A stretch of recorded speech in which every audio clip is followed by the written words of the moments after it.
Most people treating plantar fasciitis don't have plantar fasciitis. The real cause is something most practitioners never even test for. I'll show you why a completely different heel condition gets misdiagnosed as plantar fasciitis every single day, and the 3 questions that tell you immediately which one you're dealing with. You've done the stretches, you've worn the inserts, maybe you've had cortisone shot or two, the pain comes down for a while and then it comes right back. You've been told this is just plantar fasciitis, takes time, that you need to be patient, but something doesn't add up because you've been patient and nothing has changed. Meanwhile, you're still limping to the bathroom every day in the morning and skipping things you used to do without thinking. I've worked with thousands of heel pain patients over 25 years. A significant number of them came to me after months or years of failed plantar fasciitis treatment. And when we looked closer, the fascia was never the real problem. I'm going to walk you through why this misdiagnosis keeps happening, how to identify which problem you actually have, and what the right treatment looks like when you're finally working on the correct target. Point 1. Plantar fasciitis and nerve entrapment feel almost identical, but they are not the same problem. Every doctor, every website, every physical therapist starts in the same place. Morning heel pain that hits you first steps in the morning, pain along the bottom of the foot, tenderness near the heel, that's plantar fasciitis. It's one of the most common foot conditions in the world, so when the symptoms fit the profile, that's the diagnosis.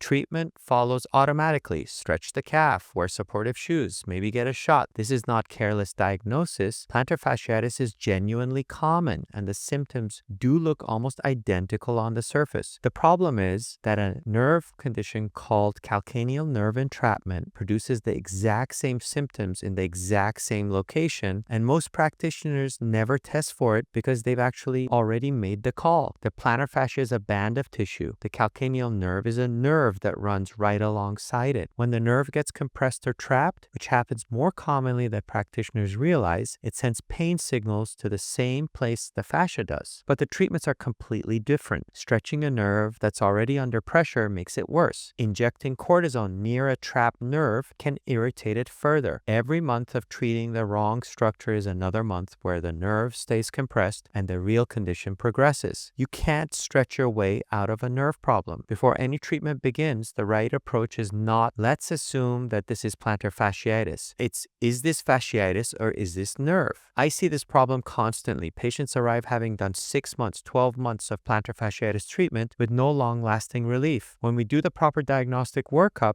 which includes specific nerve tension testing and imaging, we find the fascia is largely fine. The nerve is the problem. The moment we shift the treatment to address the nerve, patients who have been stuck for years start moving forward. When you're treating the right structure, the relief you get is not temporary. You're not managing symptoms anymore. You're resolving the actual source. But here's what makes it so hard to catch. The two conditions share more than just symptoms. They actually share a name, and that name has been keeping patients stuck for years. Point 2. The plantar fasciitis label has become a catch-all that stops doctors from looking further. Plantar fasciitis is so well known by patients and doctors alike that it functions less like a specific diagnosis and more like a category. Heel pain on the bottom of the foot equals plantar fasciitis. It's fast to diagnose, easy to explain, and comes with a standard protocol. For a lot of patients in a busy clinic, that's where the conversation ends. When a label is applied that quickly, the diagnostic process stops. Nobody checks whether the nerve is involved. Nobody asks whether the pain has already changed or whether there is any burning or tingling quality. Nobody does a nerve tension test. The patient walks out with a diagnosis and a treatment plan that may have nothing to do with their actual anatomy. And because plantar fasciitis is so common, the failure of the treatment gets blamed on the condition being stubborn, not on the diagnosis being wrong. If your plantar fasciitis treatment isn't working, there's a real chance you don't have plantar fasciitis. The heel pain diagnosis isn't finished until the nerve has been specifically tested and ruled out. I started building nerve testing into every single heel pain workup I do, not just because the cases I looked like were unusual, but because everyone was involved. And what I found surprised me. A significant number of patients who came with a clean plantar fasciitis presentation had nerve involvement that nobody had looked at. The fascia was fine. The nerve was the problem. Getting the right diagnosis doesn't just change your treatment, it changes how long it takes. Patients who get the right diagnosis faster get better faster. So what does calcaneal nerve entrapment actually feel like? And how do you know if that's what you have? That's exactly what we're going to talk about and figure out right now. If this is landing for you and you've been dealing with heel pain that hasn't responded to the standard approach, subscribe so you don't miss what's coming next. I'm putting out a video specifically on what to ask your doctor before any heel pain treatment begins. Point 3. Here's how to tell now whether your pain is coming from the nerve or if you have plantar fasciitis. The nerve, called calcaneal nerve entrapment, has a specific signature that shows up differently from pure plantar fasciitis, and most patients can identify it themselves once they know what to look for. Diagnostic questions you should ask. Does your heel pain have any burning, tingling, or electric quality to it, even occasionally? Pure plantar fasciitis is almost always a dull ache or a sharp mechanical pain, while burning and tingling points more to the nerve. Does the pain extend beyond the bottom of your heel into the inner side of your ankle or arch? Nerve pain tends to travel along the nerves rather than stay in one tight spot. Have you done consistent plantar fascia treatment for more than 3 months with no meaningful improvement? If the right treatment is being applied to the right structure, 3 months of compliance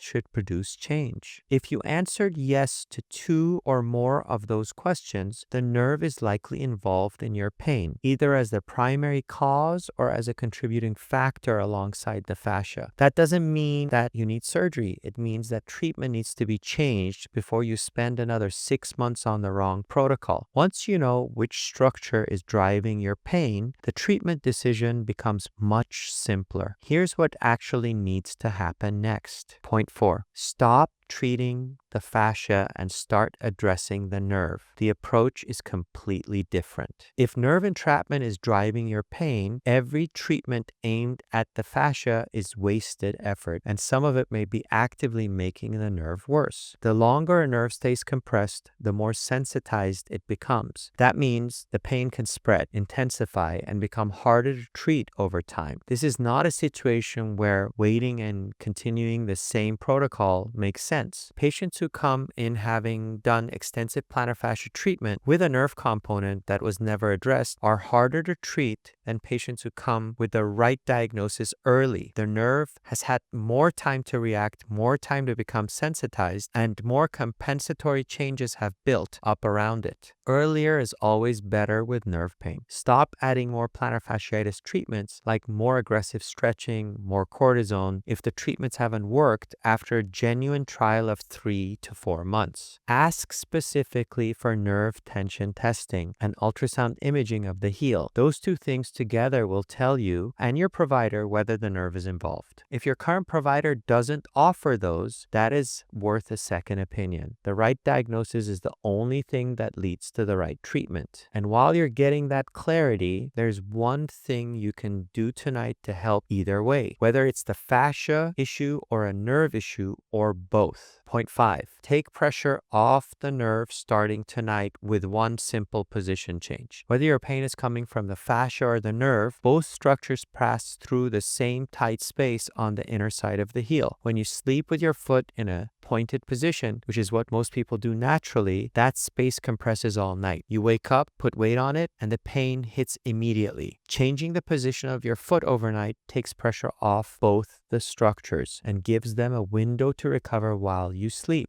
Think of it like sleeping on your arm in a way that cuts off the circulation. The arm doesn't hurt while you're asleep, but the moment you put weight on it or you stand on it and you wake up, the pain comes fast and sharp. Your heel is doing the same thing every night. you're compressing it for 8 hours and then immediately loading it. Changing the position breaks the cycle. Before you go to sleep tonight, do this to reduce the first morning pain that's been your worst moment every day. Sit on the edge of your bed and flex your foot so that your toes pull back towards your shin. Hold for 20 seconds. Do that 3 times on the affected foot. When you sleep, if you sleep on your back, place a small rolled towel under your calf, not only under your heel, so your foot rests in a very slightly flexed position rather than pointing down. If you sleep on your side, place a pillow between your knees and let your feet rest naturally against the mattress rather than hanging off the edge. Before your first steps in the morning, sit up and flex your foot